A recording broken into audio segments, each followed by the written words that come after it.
I completely forgot about the Hecarim as we do round out the picks coming in. It is going to be the Alistar into that bot side for Kaiser, so good bit of engage available here. And again, Mad Lions have drafted something very similar to what they drafted. They might go for a very early dive. They have the two pushing solo lanes. I love this adaptation from Zanzarah. And Zanzarah has not leveled Q twice. Has gone for the E. He's ready to go for a gank. I mean, it's a bit risky with the Mega Gnar already being hit, but they're going to go for it. Here we go. They're going to canter on up. They're going to get the aggro off onto Dajor. He jumps back. Armut trying to just survive. He's not dead yet, but he finally falls. First blood to Astralis. Okay, Astralis. On about so far has been those junglers. Zanzarah versus Elyoya. And look at the kind of... has the ability to make a play of their own if they so wish. Watch out for Zanzarah. He doesn't have that ultimate yet. If he does go too far, this could potentially be an overstep from Astralis in the jungle. Well, yep, that's exactly what's happening. Yep, there's the Destiny Gate. They're going to get the knock up there. It's going to cause the flash. Zanzarah pops himself onto the Ghost and starts running himself away. Dajor flashes forward, and it's WhiteKnight who picks up a kill. Armut didn't have the Mega. He didn't have the extra layering of CC. And Mad Lions going to try and remember that entire game.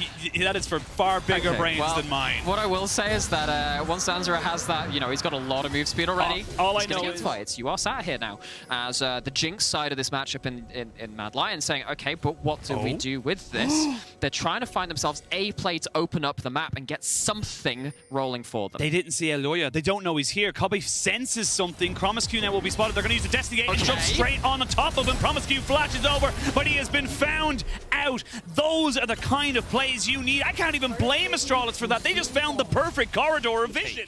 So they have the vision plan too. They have the Scribe's Blame to clear out even more of those wards from the side of Mad Lions. Mad Lions were looking for a bit of mid-priority to find themselves an angle potentially, but it's actually going to be Zanzarah. X-Flash. promisq's going over. He goes in on top of the Alistar. I'm not quite sure that's the one you want to go for here. And he's going to get turned around. Kaiser will pop the Unbreakable Will and Unforgiven picks up a kill off the back of this one. Gets excited as both TPs have been channeled. You can see Zanzarah, though, playing 1v2 off to the side of this as Mad Lions realize the pony is getting out of control. They need to put him back into the stables, but I don't think they can. They're going to get the kick back as Armut has to flash away, but it's a flash into the Gale Force from Kobbe to pick up that kill. Astralis are turning this one around, all off the back of Zanzarah. Okay, and Mad Lions, they commit to the mid-prio, but they are against Mad Lions. Couldn't stick it out for the rest of that fight. That is now going to be Mad Lions not getting Soul Point. It's not going to be a 4v5. It is Astralis who come out on top. It will be Mad Lions, though, with Shelly in tow to add as the 6th man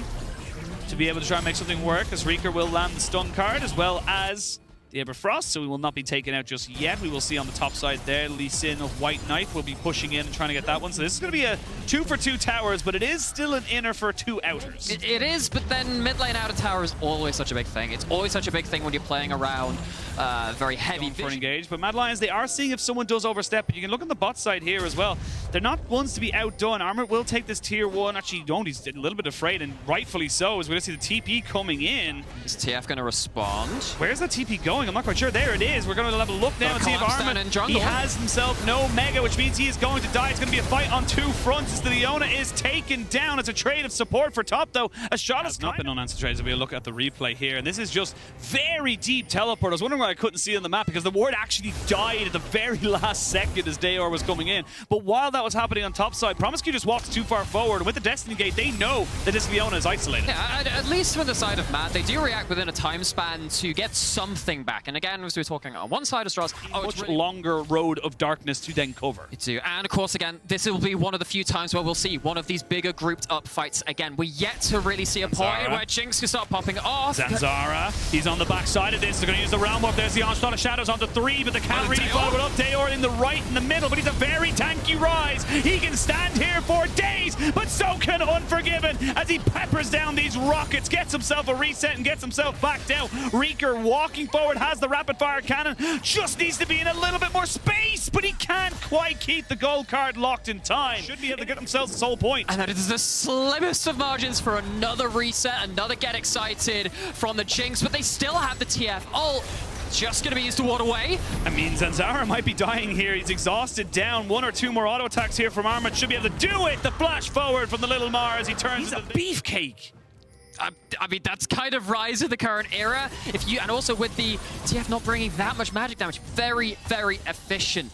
Speaking of the TF, going to pop that ult, looking for an angle, looking for something. It's a bit separated, though. They're going to actually eventually get the full Destiny Gate coming in as they finally find Dajor. He's tanky, but not tanky enough to survive. Elyoya will be able to soak up so much damage, but a 4-man onslaught of shadows means you can set this up for WhiteKnight. Look at Kobbe. He's just shredding through this team fight. They will end up trading it mid laner for support, but now Unforgiven can be unleashed. We'll be forcing out a couple more summoners from the side of Astralis. Mad Lions are starting to ramp up. Vision, and what that means without having that vision is you can't use that roll warp to find those good angles. Zanzarah trying to bully off Armut, but Armut is more than happy to just play blocker. I get the idea from Zanzarah. He wanted to try and get the Mega Gnar out as soon as possible. This would be Soul that has been started. Armut's been tickled down. He will lose that Mega very, very soon. You need to start taking your fight now. As there goes the Destiny Gate. Mad Lions have full information. Armut gonna find two.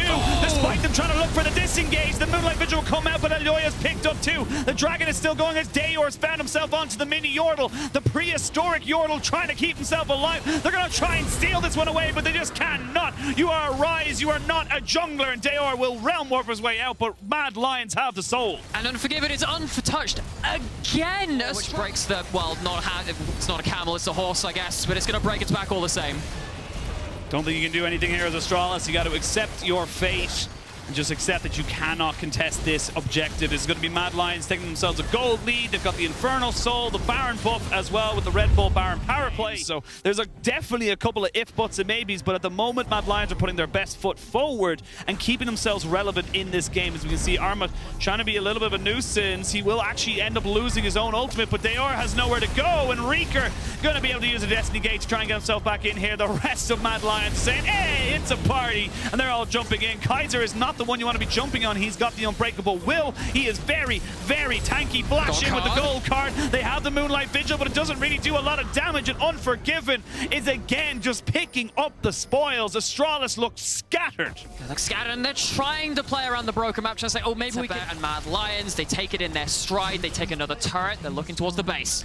They'll be able to crack this one open. 20 seconds realistically until Zanzarah and Dajor are here. So this is going to be inhibitor number 1 on the top side going down in favor of Mad Lions. While this is happening, they still have a couple of seconds left on this Baron power play as well. So they're going to be able to take as many structures as they like. And Astralis, what started off so brightly for you, looked like you came in with a plan, has just kind of fallen apart. It's just not really working out for them. That's the crazy thing, because you know, it's very early on where Astralis found 2 quick kills for the price of 1 of their own, and Mad Lions, they have a TF ult. They're trying to find another fight. They're bullying him. They're going to try and land him down with the Destiny Gate coming in. They have Zanzarah, but look at the TP on the flank. That's going to be Armut jumping in off the backside. He's still in mini. They will pick up the Leona. The Aphelios is dead.